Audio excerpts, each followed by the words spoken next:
So ayun no, magandang araw sa inyo mga ka-farmer. Andito na naman po si Ato TV, no? So ayan, tinatapos na po ang atira, no? Ito ang ating septic tank mga ka-farmer. So ayan, punasan natin. So ayan po, no? Diretso doon.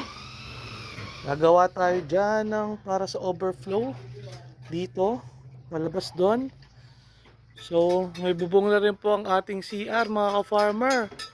Ayan no, kompleto na. Kompleto na ang ating mga pangbubong. Ayan po mga ka-farmer. Tapos nagpapapalitada na rin po tayo dito sa harapan. Yan. So ayan po siya mga ka-farmer. Papalitadahan na natin. Gumanda na. And then ito yung sa gilid natin mga ka-farmer. Oh. Yan. Nakapagkarga na sila ng sinepa. Mga ka-farmer. Ayan oh.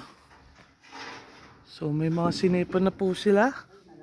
At ikinarga na po ni Mang Erning ang ating bubong dito sa ating CR mga ka-farmer. Ayan oh. Ang ganda na po niya. So ayan. Yan na po. Tuloy-tuloy lang ang progress. So ayan oh. Ikabit na. Nagkarga tayo ng isang pirasong clear na bubong para meron tayong natural light. Tapos ito ang ating gagawing pisina mga ka-farmer. Ayan no. Yan. Napakaganda mga ka-farmer. Oh. Tuloy-tuloy lang ang progress. Yan, Ato TV, malapit ang matapos ang ating dream kubo. Yeah! Whoop whoop!